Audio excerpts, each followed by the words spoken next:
Welcome to another instructional video from Front Range Lumber in Lakewood, Colorado. We like to help people out, and all these things help us too. Right now, what I'd like to do is talk a little bit about identifying siding trims, and a lot of what I talk about would be true for sidings also, but we're going to talk about trims today. Outside trims around doors and windows, for example. What do people use? How do you identify what you have? So look, trims can be a lot of different things, and this can vary by region. But in our market in the Denver area, cedar is a very common choice.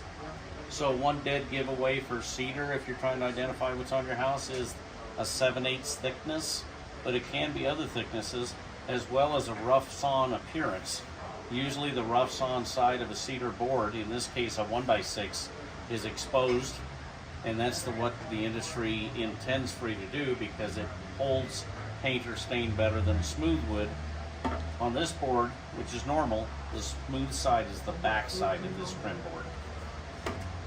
Could be pine, as long as it's painted properly and caulked and finished properly and using correct galvanized steel flashings, etc.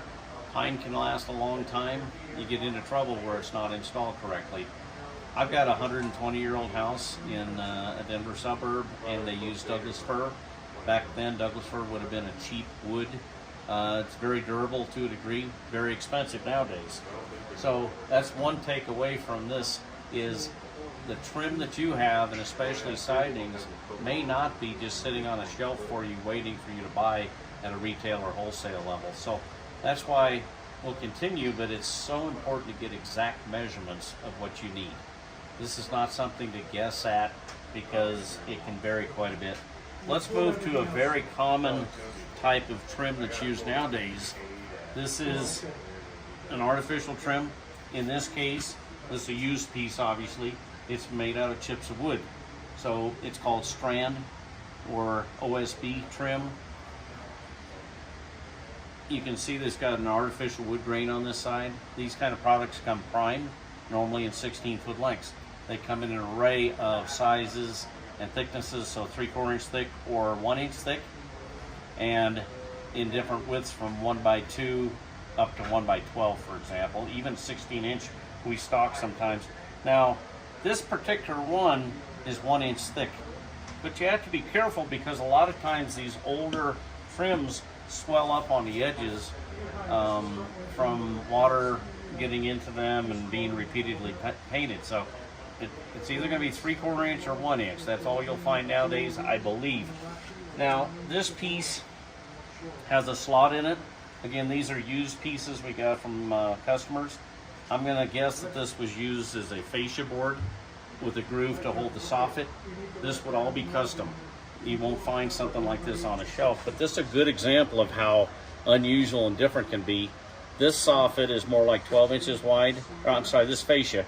Normally fascias are only 1x6 or 1x8. So again, the OSB back. Now, again, you can see the wood grain. More commonly and cheaper are hardboard versions of this. Hardboard is sawdust and glue with some other ingredients to help them hold together and not rot, that kind of thing. Very commonly used on houses and bigger projects like apartments and condos nowadays, in the same size as I just mentioned.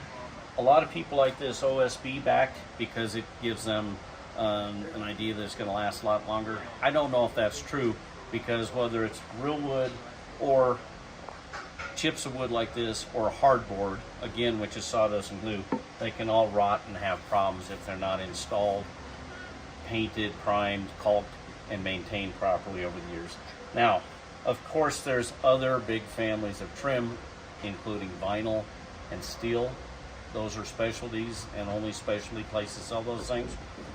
There's also cement sidings, like James Hardie or Allura brand, for example. And in general, they're made in the same sizes as the hardboard trims and the OSB back trims. So all these products have different circumstances, fire ratings, lengths. For example, the cement trims are 12 foot instead of 16 feet. So this is just an introduction to you, but the one takeaway is, if you're trying to match what's on your house, measure carefully what you have and don't guess. And even better, bring a sample when you go to a lumber yard like us for the experts to look at. And please don't bring a real long piece that's got nails sticking out of it and all that kind of thing. Thank you for listening.